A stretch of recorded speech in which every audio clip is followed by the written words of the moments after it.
of Podcasts proudly presents the Wrestling is Real podcast, because wrestling needs us. Brought to you by KingofAmazon.com. Go to KingofAmazon.com when you do your shopping for Amazon to help the King of Podcasts. Shop for Amazon at KingofAmazon.com. The Wrestling is Real podcast is on for you once again. Hello, everybody. King of Podcasts here with you. Thanks for being on and checking out the show. A couple things before we get started into the rant. I want to go ahead and give you a heads up about a new way you can help out the radio show and really do a lot with, supporting the program. I know that PayPal's not the easiest way to go and help out the show, and there's other ways you can always help out. Obviously, KingofAmazon.com. That's why I promote it at the very top of the show, so you can help out with that. Now, one of the things I want to go ahead and give you the heads up on is this. The fact that I also now have a donate button on the website wrestlingisreal.com, and it's where you can donate with cryptocurrency. So I've set up with the old Coinbase. I went ahead and put the embed in there so that if you want to donate with crypto, you can actually donate with Bitcoin, Bitcoin Cash, DAI, Ethereum, Litecoin, or just regular bucks. So pick your choice right there and do that, and that actually helps out a lot. So you can actually help out right now. You go over to wrestlingisreal.com. That's where you can go to go and take care of that. And I hope you'll consider that all together. That'll be awesome. Let's go move along. It's time for us to go ahead and get into the news. Now, here's what's going on. Before I decided to get on and talk tonight, I was going to go ahead and plan to talk about all the issues with speaking out, because we are in the summer of speaking out. It has not stopped. We continue once again with another week of speaking out, because with people being, with a lot of people having time to not spend in the ring and to go travel on the road and to go work and, rack up your bump card. Well, you have all these different wrestlers. See, the thing is, normally in wrestling right now, if we were having a full schedule, we would have injuries to talk about, different free agencies, and we would have all these different events to talk about, and real excitement going on when it comes to the product. Well, the pandemic has kind of watered that down a little bit, and we're still getting a little bit better. We watch programs now, and we can see more people in the crowd, but of course, there's the constant issues from different directions that continue to just Debbie down everything that's going on with wrestling. If it's not the Debbie Downers that are continuing to go ahead and believe in the panic porn that is the coronavirus, that every time, cases, and everybody doesn't realize the mortality rate's going down. Now, if you listen to that, take it as you will. But I just want to see what's going on. And then I go along and I see the constant cultural issues that are going on within, that are just being involved in the sport. Politics getting involved. Politics and culture and correctness and privilege and all this other shit. I'm getting tired of it.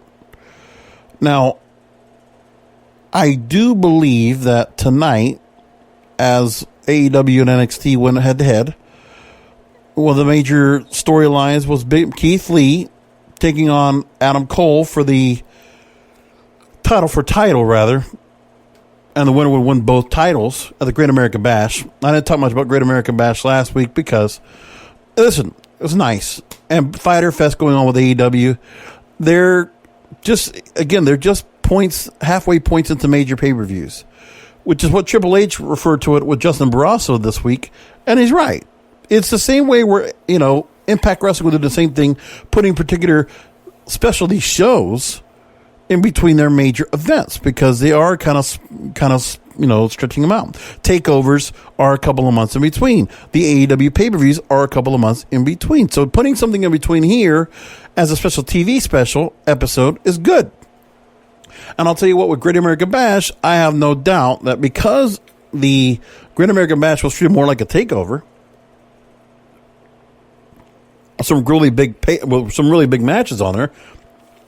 Last week you go with Sasha Banks, with Bayley defending the SmackDown Women's title, and then this week we have the street fight with Candice LeRae and Mia Yim, and then also second hour you got Adam Cole and Keith Lee. Well, Adam Cole drops the belt finally. Keith Lee's your champion now. NXT champion, NXT North American champion. Great for Keith Lee. Big congrats. And, I mean, it should be, this is probably the pinnacle of Keith Lee's career in WWE. I don't know if Keith Lee will be positioned right if he comes up to the main roster. I talked about this back in the last takeover, and I'm just saying to myself, this is going to be tough. The in-your-house takeover, Keith Lee looked strong as hell, but I still believe that, this was in the timing of this feud, Keith Lee winning over Adam Cole was the right move. That's the right decision. Because who else are you going to put the belt on? Like, there was nobody else really positioned at this point to be the champion in NXT. So to give it to Keith Lee here, he's getting he's being revealed as what he's supposed to be. So in NXT, he is a champion. On Raw and SmackDown, especially in the era of the returning Bruce Pritchard back in control and others, and Vince McMahon. Will Vince McMahon see Keith Lee in a particular light as a champion? That's nothing against the performance level of Keith Lee. I just don't know for myself if he really can pull that off. I'm not saying he can't performance-wise. I'm not saying he doesn't have the ability. Any other pro wrestling promotion, but this is WWE. And it's it's not about merit, which we all would like in wrestling. And this really comes to real life. In wrestling, we would like to see a meritocracy. Do you know what that is? Meritocracy means we want people to be rewarded on their merit, on what they on their performance, on their ability, on their the ability to draw, the ability to perform, the ability to draw ratings, the ability to get people's attention, fan adulation. That's what you want.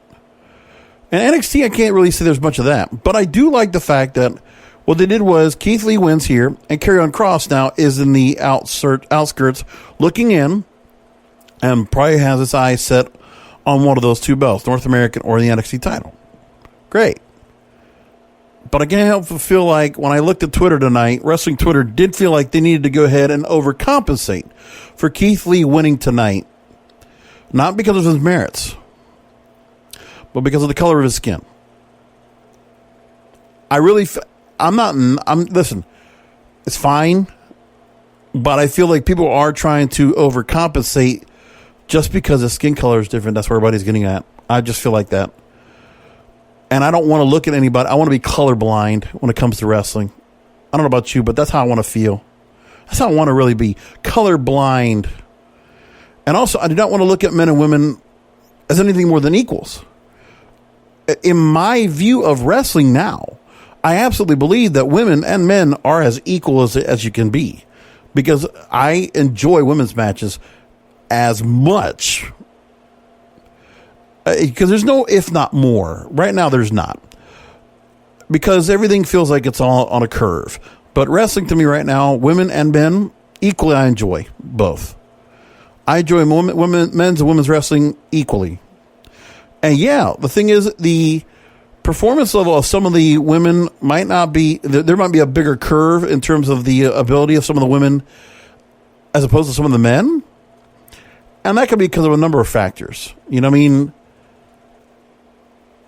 It's because for women, it's going to be a little bit tougher because I would just imagine that there's not a longevity, a very long longevity for a woman to go and come into the space, because also you're having a woman come in and her prime is more at a younger age, into her 20s and early 30s, as opposed to the guys who might have been going at it for a long time and their prime is considered the 30s and 40s, right?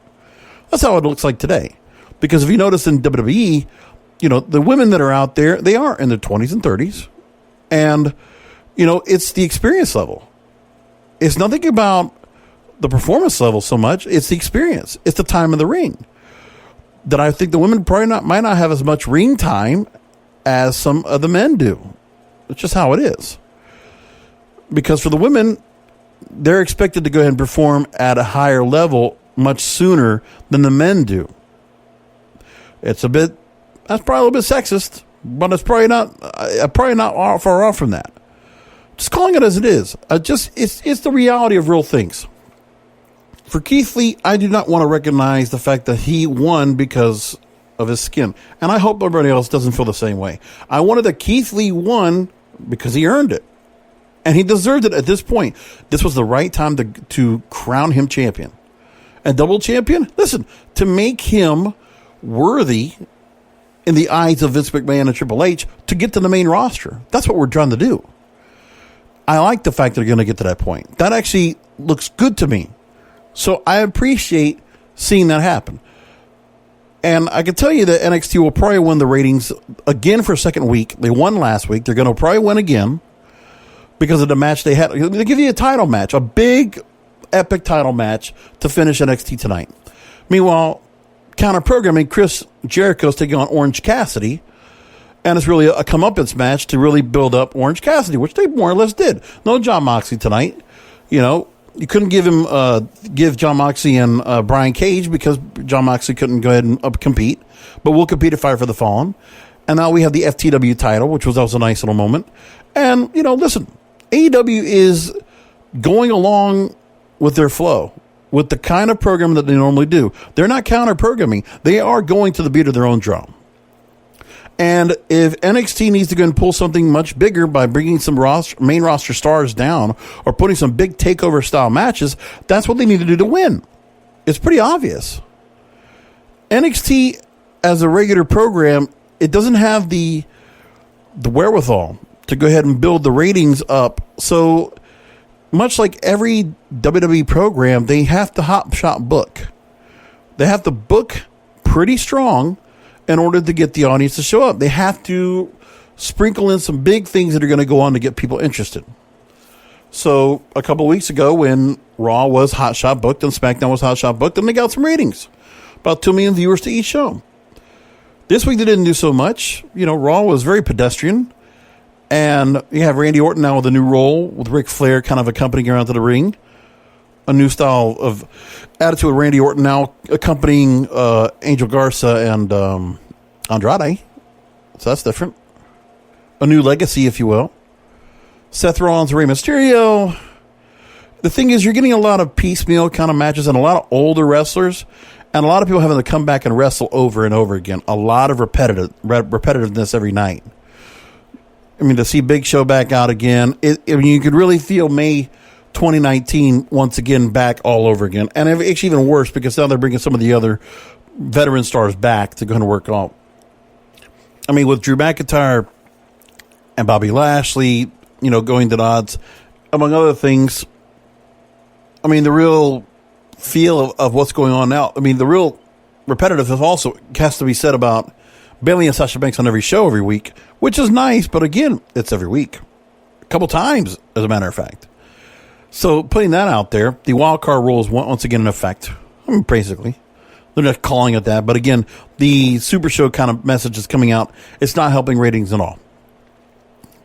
The extra fans in the crowd, you know, wearing masks, hasn't much helped either. And I actually think the one thing they could have avoided was the plexiglass. I don't think it's helped much. They have used it a bit as props, but I think that really does sanitize and really keep people too much into the know of what's going on in the ring. It is tough for me to watch wrestling when I have to see certain things that remind me of coronavirus. When I have to see the plexiglass and when I have to see the masks. I mean, all masks, right? So, I mean, I can't knock that. But again, it's hard to watch. It's very hard to watch, to me. I would have preferred not to have that. I think if we could have just kept the crowd a little bit farther away from the ring, maybe, but I don't know. The plexiglass doesn't help me too much. Because when you see Daly's place every week for AEW, I like that they're so spread out in a bigger arena. But the Performance Center, they're not doing anything where they're going to go somewhere else bigger. They're not doing that yet.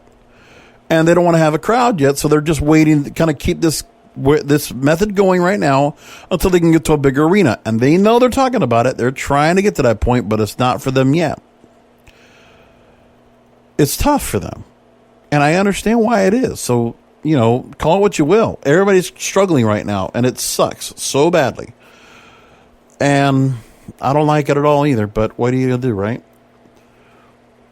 Anyway, let's get into the story of what's going on tonight. And tell it like it is. The summer of speaking out. We're 3 weeks into this now, into the middle of the summer. The summer started off with speaking out, and now we continue with the story, and it will never end. It will not end. It will just continue to go ahead and fester and just continue to just work its way around. I mean, I don't know what really, I don't know if there was actually something in particular that really did get people. I mean, I know the story that kind of initially started, but really, I don't know what really just prompted everything. I think people just in the pandemic and where they are with everything, I think people just feel like, well, this is a time to, reflect. And the reflection is, well, I've been away from the ring for so long, and as a woman, or as a woman, there have been things that have been happening to me where, I didn't feel comfortable. I didn't feel safe in the ring, or I didn't feel safe on the road. And now they've been away from that. They feel like now they've had some time to reflect, some time to relax, and to find some inner peace and just really look on themselves and say, okay, I've had some time to think about what I want to say and what we're going to do about it. Now I want to act. And we've had it. And look at how many people we had over the last few weeks that have been let go and they're gone. So Impact Wrestling has a big issue with a number of wrestlers that are gone now, with Michael Elgin and Joey Ryan. I mean, there's just a lot. I don't want to go through all the names again, but we have a couple more names to go ahead and fall back up on, and a new one to bring up now of some bigger names that are going on across this whole spectrum of what we have right now with the podcast. I got to talk about it again.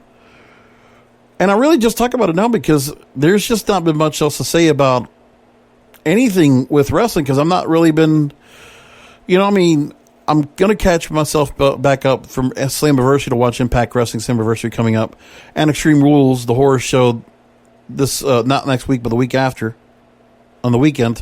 So I look forward to that. So I have to catch up on Impact Wrestling. I don't catch it every Tuesday night. I always like to binge it, a bunch of episodes leading up to. So I got to get myself up to that. I'm about 4 weeks behind. So I'll catch back up pretty quick on that. And then I'll go ahead and talk about Slammiversary leading up to it next week on the program. And also talk about Extreme Rules leading up to it on the program as well. So I have all that to go and talk about. And other than that, AEW has been fine. I have had no NWA to talk about. But thanks to Dave Lagana, we have nothing to watch now of NWA. Such bullshit. And the whole Candyland thing now, which I wasn't really, or to me, Carnyland, I wasn't watching so much of, but I know people probably were enjoying it. MLW is having to go ahead and milk anthologies and do Pulp Fiction to kind of keep things relevant. Ring of Honor has just ran old programming just to go along with the thing. So again, everybody's just kind of just waiting to get some events back going, and we're not going to get it right away. Really, it's going to depend on, and I think people just don't like the fact we're going to do it. But let's just be honest with ourselves. Look, when it comes to events, when it comes to live events coming back after 9/11, Vince McMahon was one of the first people to run live events after 9/11. He says we're just going to push on through, and he did, and he gets credit for that. Now, people might not have liked it, but he did it anyways. And for them, they're going to just keep trying. They're just going to see what they could do about getting pushed ahead and getting some shows going. It doesn't matter to them. They're just going to try. And I know they're going to do it. They're going to try as best they can to get things going. So I want to take a story real quick. Actually, I'll talk about... I've got to take out this story real quick. I'll talk about this real quick, and then I'll move along over to story about speaking out. So, yeah, as we mentioned, we still know that there are 24 employees testing positive for the chaos, for the coronavirus chaos, if you will. And I mentioned that Dave Meltzer Wrestling is a newsletter We talked about last week. He wants to try to run an event at the RP Funding Center in Lakeland, Florida for live and SmackDown shows, SmackDown and Raw shows. He wants to try. And we'll see if he tries to get to that point. He's going to try to get there because we need that for wrestling to kind of get back to some normalcy. So every other promotion, as soon as they see WWE begin the live events, then the other promotions, I feel, will have the courage to do the same.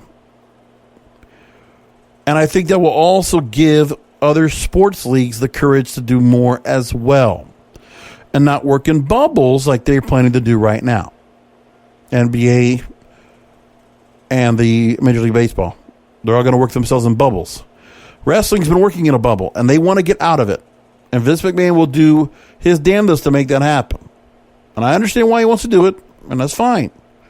It's what he's going to do. Just expect the old man to do it. I actually like the firing the guy that wanted to go and do that. What I don't like is his creative, as of late, again, is in bad shape. There's no fresh minds right now that are really going to give us anything that's really going to stand out good. That's the problem. And that's too bad. But now, because of all this extra time, we're hearing about things from other organizations about what's going on here, and it sucks. Well, one of the people that's getting caught up now, we talked about last week, was Matt Riddle. Well, Matt Riddle, as of today, I believe, he actually went ahead and spoke publicly about it. I saw it on Twitter. I think it was on Instagram. But anyway, we'll talk about the story here that's going on. So Matt Riddle's accuser, her name is Candy Cartwright. And she came across and said there were some photographic evidence to refute a stalker claim. So this independent wrestler posted a photo that showed that she was not stalking Matt Riddle as originally claimed. And this is from the attorney letter that was sent out from Matt Riddle's attorney to confront the sexual assault charge by this wrestler, whose name I did not know until now, until reading about it today. So we're seeing pictures of Matt with Candy Cartwright together. So they're saying this is all going on where they've actually were together and they were seen. So there you go. And this is her side of the story. It was, quote, "I'm posting this because I have been sad for so long. Didn't realize what he did to me was not okay. I realize now reading these other brave women's stories that I can't be afraid anymore and I have to hashtag speak out." In her story, she says, back in May of 2018, I was riding with Matt Riddle and a few other wrestlers. During the van ride, the three other wrestlers had fallen asleep. I think I told this story last week, but I'll get to it. Matt asked to hop on his dick. When I refused, when he said no, he grabbed me by my throat, choked me, and said, what if I just made you? And she gave him oral sex, praying someone wouldn't wake up to get out of having intercourse with him. It was incredibly humiliating. It is never okay to put your hands on a woman. Also, not okay to listen, not to listen when she says no. That's what she said. And then we talk about Riddle's attorney's press release. Then Matt Riddle comes out today and posted a video to address the allegations. Now, I'm going to tell you this. We're going to read what he says.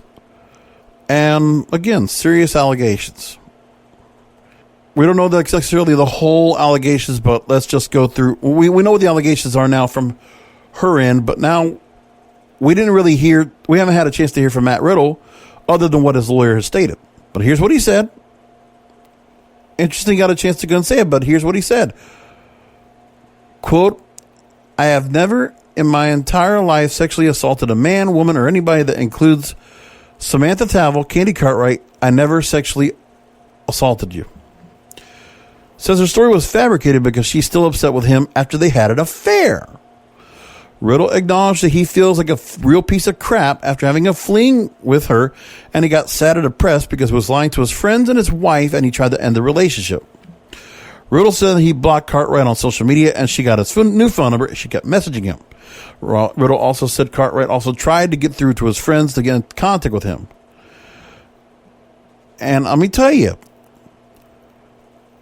I'm going to go ahead and play the clip. It's only 2 minutes long. He said it. I'm going to just listen to. I want you to hear the tone of his voice, and you let me know if you feel like this guy is being sincere or not. I'll tell you what I think about, but here's what Matt Riddle said. I'm going to make this quick. I have never in my entire life sexually assaulted a man, woman, or anybody. And that includes Samantha Tavel, Candy Cartwright. I never sexually assaulted you. The story about that van trip and the driver being asleep and me forcing you to do stuff and hop on, whatever, it's a complete lie. It's a fabricated story because you're still mad. You know why you're mad? Because yes, you're right. We had an affair. You have plenty of evidence of that. And you know what? I never denied it because it happened. Do I want to talk about it? Do I really want to share about it? No. It's embarrassing because I feel like a real piece of crap cheating on my wife and doing that and now having to talk about it publicly. But I have to. We had a relationship. We had a fling. I started to get sad and depressed because I was lying to my wife so much to hide what I was doing. I was lying to all my friends because I didn't want anybody to know, because it's not something cool. I didn't want to brag about it. I tried to end it. I told my wife about you and us. I tried to end it. I blocked you. I blocked your social media. You then started using messaging apps and you kept coming. I blocked those. I got a new number. You got my new number and kept messaging me. You literally got on social media accounts for other companies, kept messaging me until I blocked them. Now you have literally started harassing me, showing up to hotels, harassing my friends. Where is he? Where is he? Where is he? At this point, you have to realize if you don't think you're stalking me or harassing me, you're crazy. And if you are at home and you don't think that's harassment, you're crazy. At the end of the day, I'm not perfect. We did have an affair, and I'm not happy about that. But I never sexually abused anybody. I never sexually assaulted anybody. And when I wanted to get out of this relationship, out of this situation, she said no. And she kept pursuing me and harassing me and stalking me. And then when she didn't get her way, she used the Speak Out movement to try to ruin my career. Completely unacceptable. So a lot of people on wrestling Twitter, they're tending to agree with Matt Riddle. And I agree with Matt Riddle. I support him in this case. Look, I mean, he has 3 kids. He's married. Admitted to the affair. Reconciled with his wife. And I'll tell you what, man. This is nothing new. It's just everyday life. So the guy is a good-looking guy. And she's a great-looking woman, right? Makes sense if there was some kind of a sexual tension between them and he was on the road and he decided to go ahead and fool around. He did. And the proof has been shown. So he showed it right there. But again, Candy Cartwright or Samantha Tavel, why did you go and put those pictures out when you're showing that you actually had a relationship? You were actually, you're not just taking pictures as you're just like as friends. Like that's a little more intimate than that. So Candy Cartwright or Samantha Tavel does not help her case at all by that. And again, she's writing it through tweets, and Matt Riddle's just saying it in front of everybody. And I just see Matt Riddle being the kind of guy from everything from his feuding with Goldberg and kind of being a little bit of a locker room, a nuisance because he has not been like, persona grata in the locker room. He definitely does not. He's looking to go and make a name for himself. I mean, he cares about what he's trying to do. Like his attitude about his sport, I got respect for him. I know people don't like the fact he might not be acting like he's, playing the locker room politics like everybody expects him to, especially in WWE. But that's fine. But Matt Riddle, nevertheless, he's getting put over. He's getting recognized, and they're making a big deal out of him, putting him at the top of the show. And they're definitely trying to make him a big star right away. They're putting a rocket ship on Matt Riddle. Good. Let it be. Let him be somebody important. That's fine. I got no problem with what they're doing right here with this. And to hear other people like Baron Corbin and others like just kind of being upset and what they got to do with Matt Riddle. Listen, if he can get over, and he's able to get over, it's good. I didn't think he'd have it. But I think being this real character, he's not too far from what he really is in real life, it looks like. then let that be. But again, I think he's handled everything professionally. I mean, he didn't go ahead and just come back and start having to do like some of the other wrestlers that decided to go ahead and make comments to apologize or to kind of regret. Again, his regret was to his wife. If you're going to apologize to somebody, yeah, that's who he's going to apologize to. Absolutely. And he did. He obviously reconciled. He probably had to make a lot of amends. Well, okay. And now they got to relive this again. I feel bad for Samantha Tavel, a.k.a. Candy Cartwright. I mean, because, like I said, she's a beautiful girl, probably gets a lot of attention, and just probably, you know, she's working her way as well as an independent wrestler, trying to make a name for herself in the business. And I think she might have felt like she found some love. And I just feel like the other story being told with a crowded van full of wrestlers, I don't see that being necessarily... I would hate to be proven wrong, but I'm allowed to be proven wrong because that can happen on this program. I've had to correct myself, not apologize, but I have corrected the record when I've seen something and I realize, you know what? It's a different way. I stand corrected. I will do that. I'll retract as a good journalist, unlike other journalists out there. But that's what's going on with that, and it's unfortunate. So in the case for Matt Riddle, it looks like he's been handling this very well. And he has handled it with action. So I can appreciate him coming forward and being able to go ahead and be that candid about everything. And I don't think he held anything back.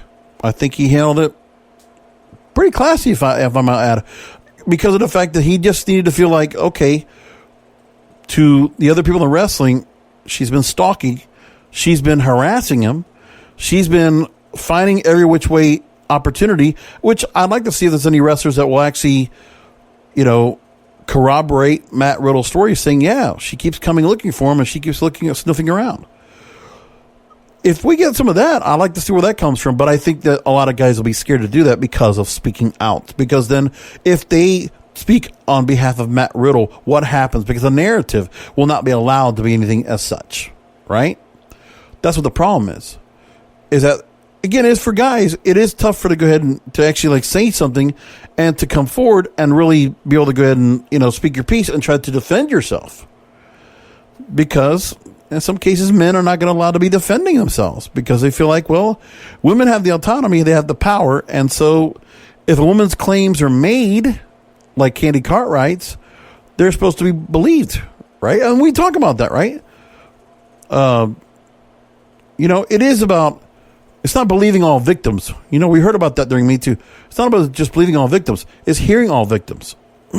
Because we know, even though there's going to be a great amount of women that have absolutely been terrified and have been hurt emotionally, physically, mentally, I feel bad for all those women that have done that, that have gone through this. This is horrible. And I know that most of those women probably have valid stories, but there are going to be those stories of people that will be trying to take advantage of the situation, opportunists. And it's unfortunate. I think where Candy Cartwright falls in this might be in that category. I think maybe she might have also, we don't know if she ever really did get any kind of emotional, sexual, mental anguish from somebody else. And this has happened to her in the past, and I hope it doesn't. I really hope so. But then I also hope so that if she is, in fact, what Matt Riddle is saying, if she has been stalking and she's been harassing, I mean, she's got to be able to go ahead and move forward. There is no reason to go ahead and keep yourself attached to someone that does not want to be attached to you. And to the point of having to go ahead and publicly say, yeah, we admit it, we were together, and I regret it, and I don't want to be with you anymore. And harassing and cajoling and messing with my family and my friends isn't going to change anything. There's nothing you could do to change that. But then again, we don't know. There has to be something else that comes from within for Candy Cartwright to go ahead and make claims like she did, because before she got together with Matt Riddle, obviously, I think maybe that something else might have happened to her. I hate to think that, but I think it might have been that something might have happened to her to let her feel like she can go ahead and either make the accusations, because I don't see how they're true. It doesn't, it's like I don't feel like it passes the test. I don't know if you can, again, we don't have any evidence. We have nothing that surely shows. We just see the photographs of two people that were actually together. And I don't think she was being forced into it. She kept the pictures. Why would she keep them? Just tells me that I think Matt Riddle's in the right. But I feel bad for Candy Cartwright, because I feel like maybe something did happen to her. I don't know what it is. But I hope she finds solace and she realizes, listen, find the support system that's going to tell you are so strong and you're brave and you have so many great qualities about you. I don't even know who you are, but I'm sure there's a whole lot to like about you, a whole lot to possibly love about you. But your love and your passion and your ambitions and everything that is about that makes you, find somebody else that will appreciate it. Because it's not going to happen. If you might think you might have found the right person, but now you don't. But there's somebody else out there for you. That's how there's got to be to it. I hope she finds that message, and I hope I'm wrong. I hope that I'm right about what I'm saying about Matt Riddle. That I really hope that he's telling the truth, and I think he is. I don't see anything that contradicts it. Not my opinion, but you can tell me if I'm wrong. You can always go and hit me up on the Facebook page at facebook.com/wrestlingisreal, or go to my Twitter feed, Twitter at King of Podcasts. Okay. You can go there, or you can also email me, kingofpodcasts@yahoo.com. Those are all the ways you can reach out to me if you want to. And you can tell me if I'm wrong. I'd like to know about that.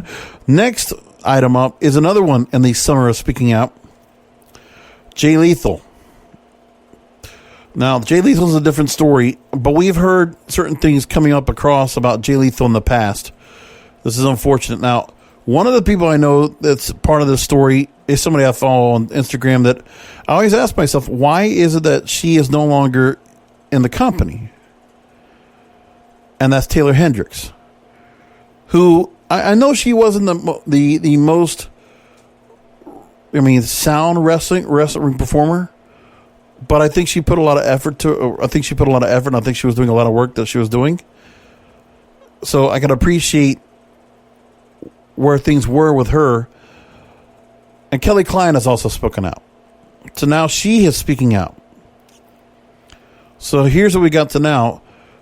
The bad behavior in Ring of Honor. And now, as we know, Kelly Klein was let go for Ring of Honor. And she did not have great things to say about what was going on with her in regards to her career in Ring of Honor. So I want to bring up that. And it's unfortunate because I like Kelly Klein, the gatekeeper, if you will. I actually like her as a wrestler, and there's just a lot of things that are going on with her that is unfortunate. So there's more story to that. And so she left in a bad situation. As you might remember, back in December 2019, it was announced that her contract would not be renewed when it expired at the end of the year. And there was a chance they were trying to go and start negotiating a deal to keep her on board. And that, per Joe Koff, the CEO of Ring of Honor, she breached her contract by, quote, sharing confidential documents and emails with another contractor. So she's already been outspoken about her career. She suffered a concussion while defending her Women of Honor title in October 26th of last year.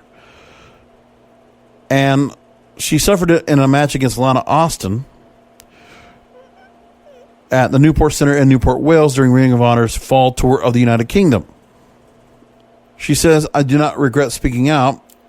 I wanted to make improvements. I wanted to build something positive at Ring of Honor. I loved it there. I wanted to create change to make the environment safer. Well, we now know there's more to the story thanks to speaking out, that it wasn't just so much that there's other things she wanted to go ahead and bring up. So Kelly Klein has gone public about it, and we have both sides of the story on this. So let's talk about this now. So for Kelly Klein, she took to Twitter and this is on Monday, to address bad behavior. She specifically named Jay Lethal, saying that multiple women have brought complaints and evidence of sexual misconduct and harassment by him. If you might remember, AJ Lee, for a long time with her and CM Punk and WWE, right? That she trained with Jay Lethal early on, and I believe they were in a relationship together prior to CM Punk and AJ Lee getting together. AJ Brooks now, right? She says she thanked ROH for all the wonderful things they do and have done, but she wants them to address what she says is bad behavior. Now, she's been gone for 6 months more after the whole issue with the contract. So it's new allegations for Jay Lethal, because it's not the first time that someone has gone public with the same kind of allegations. 2018, Taylor Hendricks said she was told she would be taken off Ring of Honor TV if she did not sleep with Jay Lethal. Hendricks was then later subjected to bullying online and at independent shows because she spoke up. And she's not been in wrestling for a while.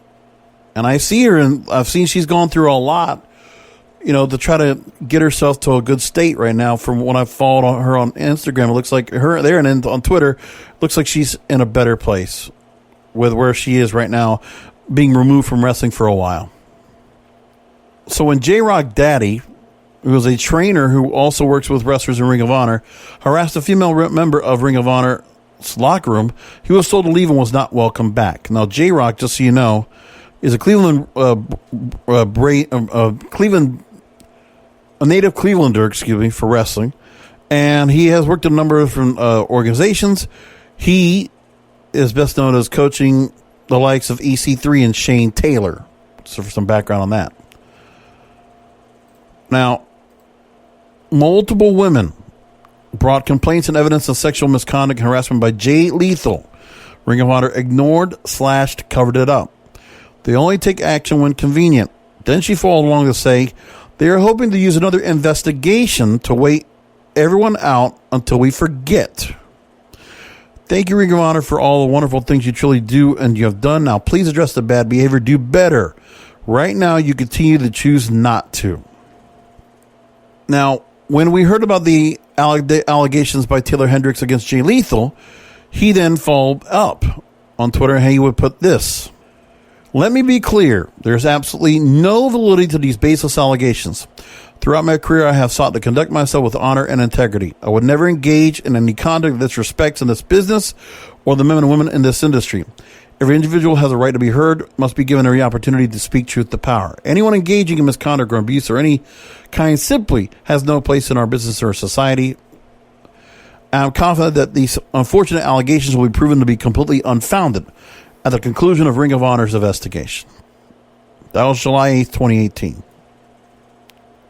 And then Taylor Hendricks would respond back saying, "We take these matters very seriously. I've gotten threats, harassment for what was told to me at a live event in person. Once the office did nothing, I left the company in April 2017. And then Brian Alvarez also chimed in during the same time and during this particular tweet, these series of tweets going back and forth from different people. But Taylor Hendricks, according to this time by Ring of Honor officials, she was never fired. She was not under contract. She was working on a per-show basis and was booked for events in April 2017, but then re-signed in writing prior to those events. She would go along and try to say, deny all you want, that there were texts that were sent to her by Jay Lethal before she was pulled aside at a live event. Just because the business has been a certain way for so long, I'm tired of it and I'm fighting for what's right. Then Hendricks tweeted the following, going back to July 6th, after Kelly Klein's tweets about Jay Lethal. And now, because of Kelly Klein resurrecting new claims of sexual harassment and misconduct by Jay Lethal, he has responded back. And he says this: "It has always been my choice to use silence to keep my dignity, refrain from publicly attacking people I'm not fond of, and relying on who I have been as a person to speak for itself. I've also never wanted to use my platform to boost or give attention to any negativity. I do, however, know and realize that some people will sadly take my silence to mean something else. The speaking out movement has given me hope that the industry that I've chosen to give my life will become a better place. I wanted to stand in support over all those brave enough to share their painful stories. Unfortunately, I was afraid due to the lies that are being said about me. I have never and would never sexually harass, sexually assault, rape, or force myself on anyone. I will never use my status to deny anyone opportunities. Even now, it pains me to know that defending myself might somehow tarnish an important movement and cast doubt on real troubling experiences. And things continue here. And it's just so much to take on. So a couple of things I want to go talk about. I'm going to leave that there. I just think that what Jay Lethal says right now kind of holds up and is very interesting. A couple of stories that came across that were interesting to me that I want to go and wrap up with. Chris Hemsworth is going to play Hulk Hogan in an upcoming movie. And now he has to bulk up to look like Hulk Hogan. The movie will be directed by Todd Phillips, who's done a lot of different movies. And Hemsworth says, quote, "This is going to be a really fun project. As you can imagine, the preparation for the role will be insanely physical. I'll have to put on more size than I ever have before, even more than I put on for Thor. There's the accent as well as the physicality and the attitude." And he also noted he will have to research the world of pro wrestling for the world. Sounds as though he's looking forward to it. Quote, "I will also have to do a deep dive into the rabbit hole of the wrestling world, which I'm really looking forward to doing." And Hemsworth noted the Screen Rant back in April that he hadn't seen a script yet for the film. Despite this, he still expressed excitement over the project. He says, quote, "I'm just fascinated by that world, and I think they're pretty keen to show a side of the world that people haven't seen before. I'm intrigued as you are." Chris Hemsworth going to get to play Hulk Hogan. I'll tell you what, man, Hulk Hogan must be happy as a pig in shit knowing that he's going to get to see Chris Hemsworth play him. That's actually quite interesting. I mentioned this before. The ratings kind of dropped once again for Raw. It was not good. 1.687 million overall. And that's down from 1.735 a week ago. And you had Raw Women's Champion Asuka versus SmackDown Women's Champion Bayley in a Champion versus Champion match as a top match on the card. And they were building for Extreme Rules, the horror show coming up later this month. That's what they had. But nevertheless, things are still kind of struggling right now. So Extreme Rules, they're going to have the eye for an eye match with Seth Rollins and Rey Mysterio. And the story is going to be like this. For what they're saying, it's going to be the website for WWE released an article to promote the match. And the only way there can be a winner is if the wrestler pulls an eye out of his opponent.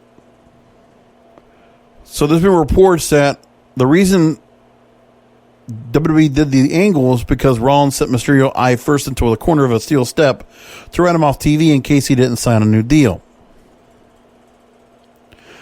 Despite not signing him a new deal, the company is still using Mysterio on television and will still have the match at Extreme Rules Sunday, July 19th. Now, the other news we heard about was Vince McMahon declined to give Rey Mysterio a raise during current contract talks.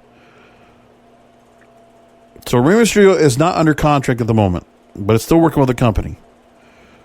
So Dave Meltzer says this contract expired months ago. Remember, it was an 18-month deal that he had left.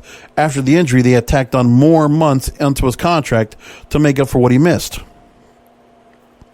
So per the report, Mysterio wanted a raise as a part of his new deal, but Vince McMahon declined to give it to him. He mentioned the current situation about COVID-19. And WWE wants to sign Mysterio into a new deal, but because they don't want him to leave, they're still working on a new agreement. And that Meltzer brought up the unlikely possibility that if Mysterio wanted to appear for other promotions, like AEW or Impact Wrestling, he could because he's not under contract with WWE. Now, just so you know, Mysterio did wrestle it all out before signing a new deal with the company September 2018, which was said to be a 2-year deal. At the time of the signing, there was an opt-out. Oh, that's right. He had an original deal where he had to extend Then he signed a new deal afterwards, and he worked all out, and then he came back.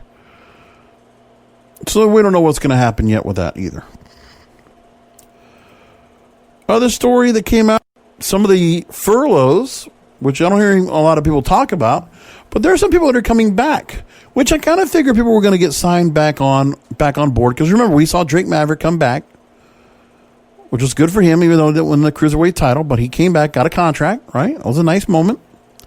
And now we're listening more wrestlers are starting to make their way back. So Kurt Angle's received an offer to return, but he turned it down. He's still free to sign anywhere he wants if he chooses not to return to the company. And several other wrestlers have been given offers, and some producers and staff are expected to be offered deals as well.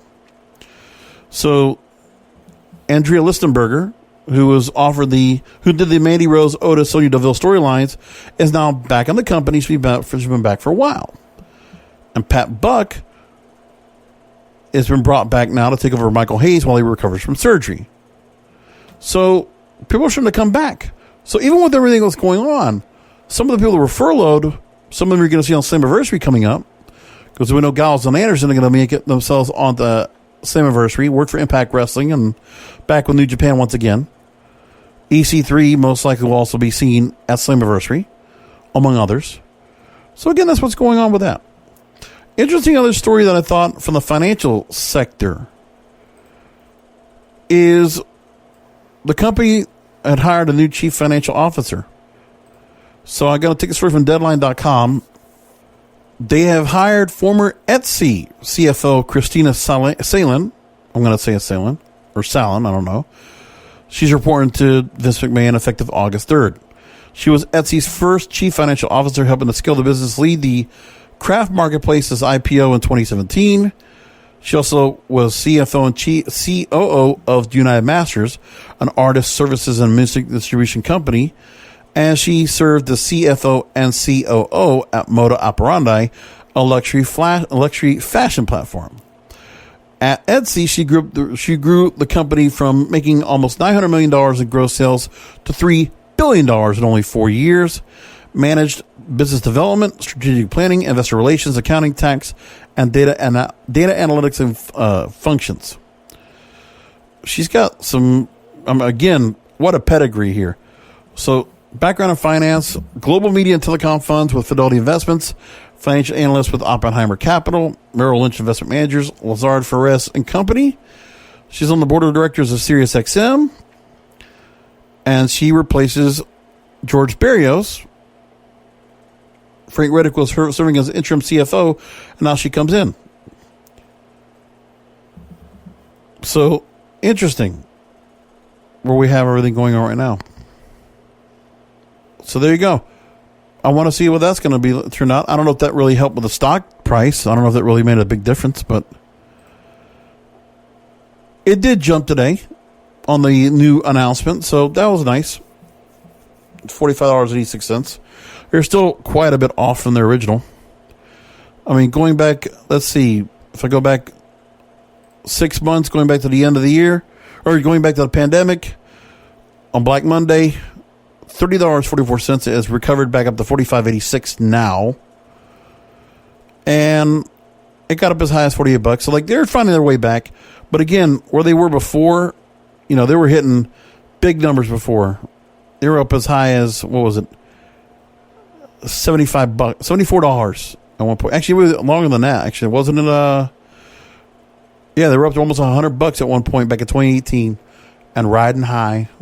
And I imagine that point, they were making a lot of money, and they're still making money off their broadcast deals. So, like, if what they were losing on the stock deals, on their stock value, they've made back up on the broadcast deals.